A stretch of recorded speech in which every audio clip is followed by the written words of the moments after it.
பத்திரிகையாளர்கள் பல விதமா பேசுவாங்க. பதவியில் இருக்கவங்க 10 விதமா பேசுவாங்க. 4 பேரு 4 விதமா பேசுவாங்க. இதுல எது உண்மை, எது பொய், எது சரி, எது தவறு, இது எல்லாத்தையும் தெரிஞ்சுக்கிட்ட சட்டம் அறிவு. Ignorance of law is no excuse. உண்மை இருக்க இடத்துல தான் கேள்வி கேட்கணும்னு தோணும். வாரம் வாரம் ஞாயிற்றுக்கிழமை 11 மணிக்கு நீங்கள் எங்களை மீடியா யுவா சேனலில் பார்க்கலாம். உங்களுடன் இணைந்திருப்பது திரு விக்னேஷ் கண்ணன். செல்வி யுவஸ்ரீ. என் சட்டம் என் உரிமை. நம்ம நாட்டுல பெண்களுக்காக பல சட்டங்கள் கொண்டு வந்திருக்காங்க. For example dowry prohibition act, sati act, அப்புறம் medical termination of pregnancy act, sexual harassment of women in workplace act அப்படின்னு சொல்லிட்டு பல சட்டங்கள் கொண்டு வந்திருக்காங்க. ஆனா இந்த ஃபேமிலி பவுண்ட் இருக்கிற பிரச்சனை கோர்ட்ஸோ இல்ல போலீஸ் ஸ்டேஷனோ ஒரு இன்வால்மெண்ட் இல்லாம இருந்துச்சு. ஸோ அதுக்காக இந்த வீட்டில் இருக்கிற விமனை ப்ரொடெக்ட் பண்றதுக்காக கொண்டு வந்த ஆக்ட் தான் பாத்தீங்கன்னா டொமஸ்டிக் வயலன்ஸ் ஆக்ட் 2005. பெண்கள் குடும்ப வன்முறை பாதுகாப்பு சட்டம் 2005. இந்த சட்டம் 26 அக்டோபர் 2006 அப்போ நடைமுறைக்கு இந்தியால வருது. இந்த சட்டம் ஒரு ஜெண்டர் ஸ்பெசிபிக்கான சட்டம், அதாவது பெண்களை மட்டுமே பாதுகாக்கணும் அப்படின்ற நோக்கத்தோட கொண்டு வரப்பட்ட சட்டம். அரசியல் அமைப்பு சட்டத்துல பெண்களை பாதுகாக்கிறதுக்காக கொண்டு வரப்பட்ட உரிமைகளை குடும்பத்துல வசிக்கிற பெண்களுக்கும் கொண்டு போய் சேர்க்கணும்ன்ற நோக்கத்தோட கொண்டு வரப்பட்ட சட்டம் தான் பெண்கள் குடும்ப வன்முறை பாதுகாப்பு சட்டம் 2005. குடும்ப வன்முறை சட்டம்னு ஒண்ணு ஒரு குடும்பத்துல ஹஸ்பண்ட் அண்ட் ஒய்ஃப்குள்ள நடக்கிற பிரச்சனைகளை மட்டும் தான் இந்த சட்டத்துக்கு கீழே கொண்டு வர முடியுமா அப்படின்னா கண்டிப்பா கிடையாது. ஒரு கூட்டு குடும்பமா இருக்கும் பொழுது அதுல அம்மாவோ தங்கச்சியாகவோ வேற எந்த உறவுல பெண்கள் இருந்தாலும் ஆண்களுக்கு எதிராகவோ இல்ல வேற யாராவது பெண்களே அவங்களுக்கு எதிராக ஒரு குடும்ப வன்முறை சட்டம்னு ஒண்ணு நம்ம எல்லாரும் ஹஸ்பண்ட் அண்ட் ஒய்ஃப்குள்ள நடக்கிற பிரச்சனைக்கு மட்டும் தான் டொமஸ்டிக் வயலன்ஸ் ஆக்ட் அப்ளை ஆகும்னு நினைச்சிட்டு இருப்போம். ஆனா அது அப்படி கிடையாது.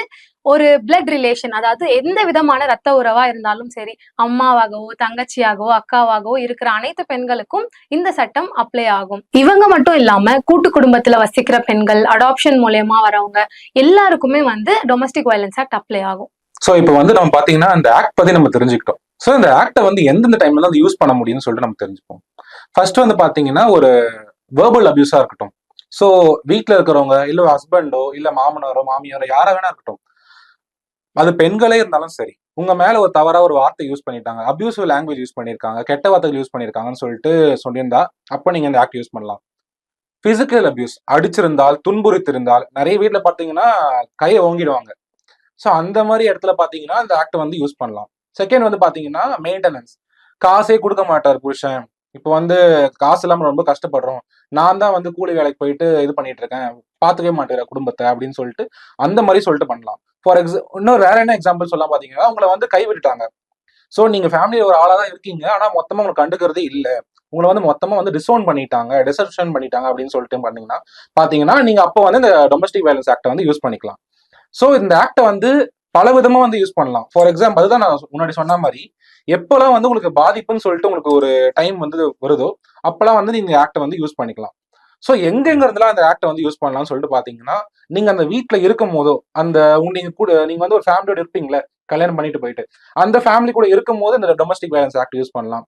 செகண்ட் பாத்தீங்கன்னா, நீங்க டெம்பரரியா இருப்பீங்க, ஃபார் எக்ஸாம்பிள் அந்த ஃபேமிலியை விட்டுட்டு நீங்க தனியா இருந்திருப்பீங்க உங்களோட சூழ்நிலை காரணமா. ஸோ அந்த டைம்ல பாத்தீங்கன்னா அப்பயும் டொமஸ்டிக் வயலன்ஸ் ஆக்ட் பொருந்தும். ஸோ நீங்க உங்க ஒர்க் பிளேஸ்ல இருக்கீங்க, அப்பயே ஒரு மாதிரி டிஸ்டர்ப் பண்றாங்க, துன்புறுத்துறாங்க, அங்க இருந்தும் கூட நீங்க டொமஸ்டிக் வயலன்ஸ் ஆக்ட் நீங்க யூஸ் பண்ணலாம். ஸோ ஜூரிஸ்டிக்ஷன் வைஸ் பாத்தீங்கன்னா நீங்க எந்த இடம் வேணா சூஸ் பண்ணிக்கலாம். அதே மாதிரி உங்க ஃபேமிலியில நீங்க இருக்கும் போதும், ஃபார் எக்ஸாம்பிள் உங்க ஹஸ்பண்டோட ஃபேமிலியில இருந்து நீங்க திருப்பி உங்க அப்பா அம்மா கூட இருக்கீங்க, அந்த டைம்ல பாத்தீங்கன்னா டொமஸ்டிக் வயலன்ஸ் ஆக்ட் யூஸ் பண்ணலாம். இந்த ஆக்ட் கீழே ரெஸ்பாண்டன்ட்ன்றவங்க அடல்ட் மேல் பர்சனா இதுக்கு முன்னாடி இருந்தாங்க. அதாவது ஒரு 18 வயசுக்கு மேல இருக்கிற ஒரு ஆணுக்கு எதிராக மட்டும்தான் இந்த ஆக்ட் கீழே பெண்கள் கம்ப்ளைண்ட் கொடுக்குற மாதிரி இருந்தது. ஆனா இப்ப நடைமுறையில நம்ம பயன்படுத்துறது அந்த மாதிரி கிடையாது. 18 வயசுக்கு கீழே இருக்கிறவங்க மேலயும் நம்ம கம்ப்ளைண்ட் கொடுக்கலாம். அதே போல ஒரு பெண் இன்னொரு பெண்ணுக்கு எதிராக குடும்ப வன்முறை நிகழ்த்தும் பொழுது அவங்களுக்கு எதிராகவும் இந்த ஆக்ட் கீழே கம்ப்ளைண்ட் கொடுக்கலாம். இந்த ஆக்ட் கீழே 5 விதமான டொமஸ்டிக் வயலன்ஸை பத்தி பேசியிருக்காங்க. Physical abuse, sexual abuse, verbal and emotional abuse, economic abuse.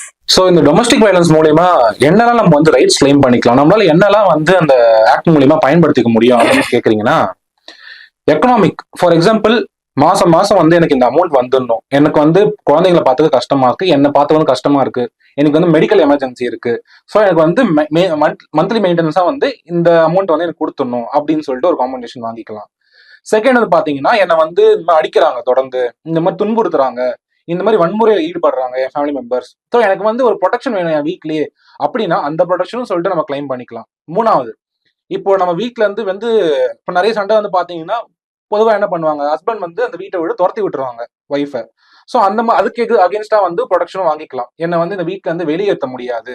அப்படி இல்லைன்னா எனக்கு வந்து தனி கொடுத்தணும்னு சொல்லிட்டு நிறைய பெண்கள் வந்து விரும்புவாங்க அந்த டைம்ல. ஸோ கோர்ட் வந்து அந்த ஒரு சுச்சுவேஷனை வந்து அனலைஸ் பண்ணிட்டு கண்டிப்பா அவங்க தனி கொடுத்தனம் போகணும் அப்படின்னு சொல்லிட்டு தேவைப்பட்டால் அந்த ஆர்டரும் வந்து பாஸ் பண்ணுவாங்க. ஸோ அந்த டைம்ல வந்து அந்த ஃபேமிலி வந்து அந்த ஆர்டரை கம்ப்ளை பண்ணி தான் ஆகணும். தனி கொடுத்தனம் போகணும்னு சொல்லிட்டு சொன்னாங்கன்னா தனி கொடுத்தனம் போய் தான் ஆகணும். ஸோ அப்புறம் வேற என்னன்னு பாத்தீங்கன்னா, அந்த உங்ககிட்ட வந்து குழந்தைகள் இருக்கும். ஸோ அந்த குழந்தைங்க வந்து என் கூட தான் இருக்கணும், அம்மா கூட தான் இருக்கணும்னு சொல்லிட்டு நிறைய பெண்கள் வந்து அதுதான் தேவைப்படும். ஸோ ஃபேமிலியே வந்து கைவிடும் போது குழந்தைகள் தான் வந்து அம்மா கூட இருக்கும். ஸோ அதே மாதிரி எனக்கு வந்து என் குழந்தைகள் வந்து என் கூட தான் இருக்கணும் அப்படின்னு சொல்லிட்டு டெம்பரரியான ஒரு ரிலீஃப் வந்து வாங்கிக்கலாம், குழந்தைங்க வந்து உங்க கூட இருக்கிற மாதிரி. அடுத்து என்னெல்லாம் பாத்தீங்கன்னா, ஃபார் எக்ஸாம்பிள் நீங்களும் உங்க ஹஸ்பண்டும் வந்து ஒரு ஜாயிண்ட் அக்கௌண்ட் யூஸ் பண்ணியிருந்திருப்பீங்க. அது வந்து பேங்க் அக்கௌண்டா இருக்கட்டும் சரி, இல்ல சம் அதர் ஏதாவது ஃபினான்ஷியல் சம்பந்தப்பட்ட ஏதாவது ஒரு விஷயமா இருக்கட்டும் சரி, அந்த விஷயம்லாம் வந்து ஹஸ்பண்டே வந்து பாத்தீங்கன்னா எல்லாத்தையும் எடுத்துட்டு போயிடுவாரு. ஸோ ரெண்டு பேருமே ஒரு ஜாயிண்ட் அக்கௌண்ட் யூஸ் பண்ணிட்டு இருக்கீங்கன்னா ஹஸ்பண்டே வந்து எல்லா மணியும் வந்து வித்ரா பண்ணிட்டு எடுத்துட்டு போயிடுவாரு. ஸோ அதெல்லாம் வந்து தடை பண்ணலாம்.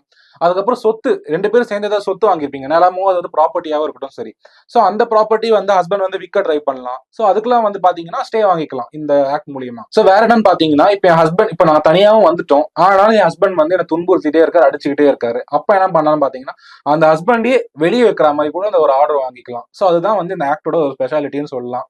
இப்போ தனியும் கொடுத்தனும் வந்தாச்சு ஒரு கோர்ட் ஆர்டர் மூலியமா, அப்பயும் வந்து இந்த வயலன்ஸ் வந்து தொடர்ந்து வந்து உங்க மேல அகேன்ஸ்டா நடந்துகிட்டே இருக்கு அப்படின்ற சுச்சுவேஷனை வந்து உங்க ஹஸ்பண்டையும் வந்து வெளியே வச்சுக்கிட்டு மெயின்டெனன்ஸ் மட்டும் மாசம் மாசம் வரா மாதிரி கூட பாத்துக்கலாம். சோ இந்த நேரத்துல உங்களுக்கு ஒரு கொஸ்டின் வரும், சோ கோர்ட் ஆர்டர் மூலியமா நம்ம தனியா வீடு எடுத்துட்டு போயிட்டோம், ஆனா ஹஸ்பண்ட் வந்து துன்புறுத்திட்டே இருக்கா, நம்ம அவரையும் வந்து வெளியே போக சொல்லிட்டோம், சோ தனியா வந்துட்டோம், இப்ப யார் ரெண்ட் பே பண்ணுவா அப்படின்னு நம்ம கேள்வி கேட்டீங்கன்னா, சோ ஹஸ்பண்ட் தான் வந்து ரெண்ட்டையும் பே பண்ணி உங்களை மெயின்டெனன்ஸும் பண்ணி பாத்துக்கிற மாதிரியும் இருக்கும். ஸோ அப்புறம் வேற என்ன எக்ஸ்ட்ரீமா கூட நம்ம ஒரு ப்ரொடக்ஷன் வாங்கலாம்னு பாத்தீங்கன்னா, அந்த இடத்துல வந்து அந்த ப்ராப்ளம்ஸ் நடந்துகிட்டே இருக்கு, ஸோ எத்தனை வாட்டி வந்து போனாலும் பிரச்சனை வந்துகிட்டே இருக்குன்னு சொல்ற சுச்சுவேஷனை பாத்தீங்கன்னா நம்ம வந்து போலீஸ் ப்ரொடக்ஷன் கூட வாங்கிக்கலாம். ஃபார் எக்ஸாம்பிள் அந்த வீடு இருக்குன்னா, நீங்க தங்கியிருக்க இடம் இருக்குன்னா, அது பக்கத்துல இருக்கிற ஜூரிஸ்டிக்ஷன்ல இருக்கிற போலீஸ் ஸ்டேஷன் போயிட்டு இந்த மாதிரி ஒரு பிரச்சனை போயிட்டு இருக்கு, கோர்ட் ஆர்டர் இருக்கு, நாங்க வந்து போலீஸ் ப்ரொடக்ஷனோட வாங்கியிருக்கோம் அப்படின்னு சொன்னாங்கன்னா, போலீஸ் ஸ்டேஷன்ல இருந்தே வந்து உங்களுக்கு வந்து ஒரு டெய்லி ஒரு தடவை வந்து செக் பண்றது, இல்ல ட்வைஸ் இன் டே 2 நாளைக்கு ஒரு தடவை வந்து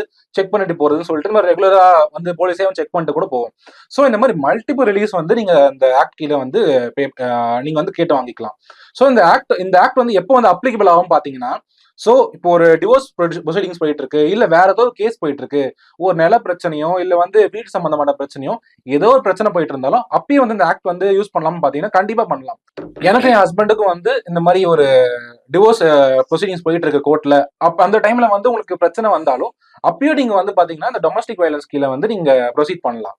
சோ நாங்க ஆரம்பத்துல சொல்லிட்டு இருந்த மாதிரி இதை யூஸ் பண்ணலாம் சொல்லிட்டு இருக்கோம். ஆனா இதுக்கு வந்து பாத்தீங்கன்னா ஒரு லிமிடேஷன் இருக்கு, என்னைக்குள்ள நம்ம வந்து இதை ஃபைல் பண்ணணும், என்னைக்குள்ள இந்த ஆக்ட் வந்து யூஸ் பண்ணணும், அப்பதான் வந்து இந்த ஆக்டே வந்து அப்ளிகபிள் ஆகும்.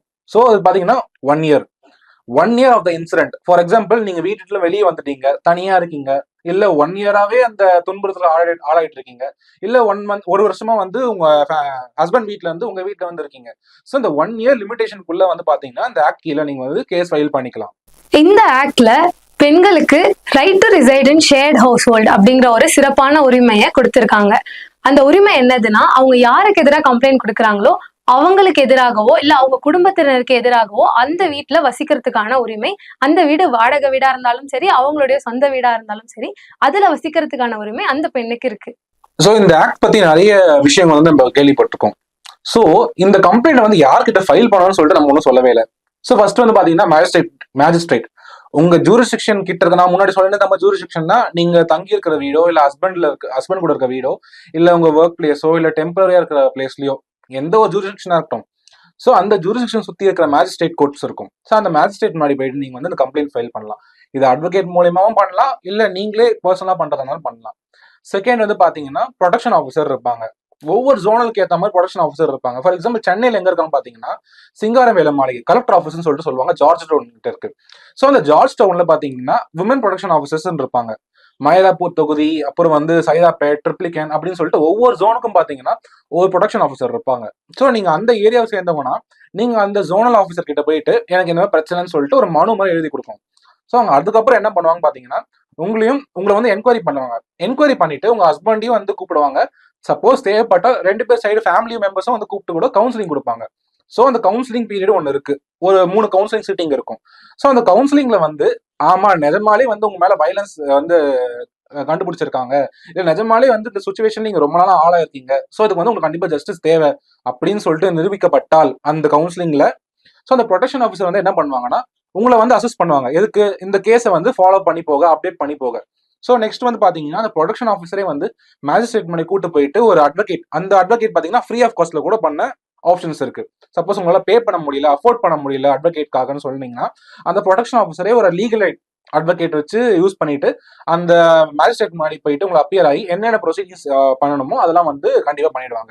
ஸோ இது எல்லாமே ஃப்ரீ ஆஃப் காஸ்ட் நடக்கும். சப்போஸ் உங்களுக்கு ஷெல்டர் ஹோம் கொடுக்கணும், ஃபார் எக்ஸாம்பிள் அந்த ஹஸ்பண்ட்ல இருந்து நீ ஹஸ்பண்ட் வீட்ல இருந்து வெளியே வந்துட்டீங்க, உங்களுக்கு ஒரு ஷெல்டர் ஹோம் தேவை, உங்களுக்கு தங்க ஒரு வீடு தேவை அப்படின்னு சொன்னீங்கன்னா உங்களுக்கு ஷெல்டர் ஹோமும் வந்து அந்த ப்ரொடெக்ஷன் ஆஃபீஸரே வந்து பண்ணி கொடுத்துருவாங்க. மெடிக்கல் ஃபெசிலிட்டிஸ், சப்போஸ் வந்து உடம்பு சரியில்லை இல்ல வேற ஏதாவது வந்து நீங்க ஒரு மெடிக்கல் சுச்சுவேஷன்ல இருக்கீங்க அப்படின்னு சொல்லிட்டு சொன்னீங்கன்னா அந்த ப்ரொடக்ஷன் ஆஃபீஸர் வந்து உங்களுக்கான மெடிக்கல் ஃபெசிலிட்டிஸும் வந்து அவங்க அரேஞ்ச் பண்ணி கொடுக்கணும். அப்படி இல்லைன்னா நீங்க போலீஸ் ஸ்டேஷன்ல போய் நீங்க கம்ப்ளைண்ட் கொடுத்தா கூட போலீஸ் ஸ்டேஷன்லயே வந்து இந்த மாதிரி நீங்க கவுன்சிலிங் போயிட்டு வாங்க, இந்த வந்து ப்ரொடக்ஷன் ஆஃபீஸர் இருப்பாங்க, நீங்க முதல்ல போய் அவங்களை பார்த்துட்டு நம்ம ப்ரொசீட் பண்ணிக்கலாம் அப்படின்னு சொல்லிட்டு சொல்லுவாங்க. ஸோ நீங்க அந்த ப்ரொடக்ஷன் ஆஃபீஸரை வந்து அணுகிறது வந்து பெஸ்டான ஆப்ஷன். ஸோ இந்த கம்ப்ளைண்ட் வந்து பாத்தீங்கன்னா நீங்க தான் கொடுக்கணுமா அப்படின்னு சொன்னீங்கன்னா கண்டிப்பா கிடையாது. உங்களோட உறவுக்காரங்களோ, ஃபார் எக்ஸாம்பிள் அப்பாவோ அம்மாவோ பசங்களோ யாரோ வேணா கொடுக்கலாம். அப்படி இல்லை இந்த பிரைவேட் என்ஜிஓஸ்லாம் இருக்கும்ல, சொசைட்டிஸ் இருப்பாங்க, என்ஜிஓஸ் இருப்பாங்க, உங்க நெய்பர்ஸா இருக்கட்டும் சரி, யாருக்காவது உங்க மேல உங்களை ப்ரொடெக்ட் பண்ணணும், உங்களுக்கு நீங்க வந்து ரொம்ப நாளா உங்க சுச்சுவேஷன்ல வந்து வேர்சன் ஆயிட்டே இருக்கு, உங்களை வந்து ப்ரொடெக்ட் பண்ணணும் அப்படின்னு நினைச்சாங்கன்னா அவங்க கூட போயிட்டு இந்த கம்ப்ளைண்ட் வந்து ஃபைல் பண்ணலாம். ஆனா அவங்க மேல வந்து எந்த ஆக்ஷனும் எடுக்கக்கூடாது. ஸோ இந்த ஆக்ட் மூலியமா மல்டிபிள் ரெமிடிஸை வந்து நீங்க யூஸ் பண்ணிக்கலாம். சிவிலா இருக்கட்டும் சரி, கிரிமினலா இருக்கட்டும் சரி, டெம்பரரியா உங்க பசங்களை வந்து கூட வச்சுக்கணும் சரி, மானிட்டரியா இருக்கட்டும் சரி, நிறைய கைண்ட் ஆஃப் ரிலீஃபை வந்து நீங்க இந்த ஆக்ட் மூலியமா கிளைம் பண்ணிக்கலாம். ஸோ இந்த ஆக்டை வந்து பிரீச் பண்ணிட்டா, ஃபார் எக்ஸாம்பிள் நம்ம வந்து கேஸ் ஃபைல் பண்ணியாச்சு, ஹஸ்பண்ட் வரல, இல்ல வந்து ஹஸ்பண்ட் வந்து அதுக்கும் அகேன்ஸ்டா இருக்காரு, இல்ல அந்த அந்த கோர்ட் போட்ட ஆர்டரை வந்து ஹஸ்பண்ட் வந்து மீறிட்டாங்க, ஹஸ்பண்ட் ஃபேமிலி வந்து மீறிட்டாங்க அப்படின்னா 1 year ஜெயில் கூட கிடைக்கும், ஃபைனும் கிடைக்கும். So ex parte order, for example அந்த ஹஸ்பண்ட் வந்து வரல, கேஸ்ல வந்து ஆஜராகல அப்படின்னா எக்ஸ்பார்ட்டி ஆர்டரும் வந்து அந்த மேஜிஸ்ட்ரேட் வந்து கம்ப்ளைண்ட் பண்ணிக்கலாம் அந்த அவங்களோட கேஸ் பொறுத்து. ஸோ நெக்ஸ்ட் வந்து பாத்தீங்கன்னா ப்ரொடெக்ஷன் ஆஃபீஸர் அந்த அவங்களோட வேலையை அவங்க கடமையை வந்து செய்யலாம் பாத்தீங்கன்னா அவங்களுக்கும் அதே தண்டனை தான் கிடைக்கும், அவங்களுக்கும் 1 year இம்ப்ரிசன்மெண்ட் கிடைக்கும், ஃபைன்.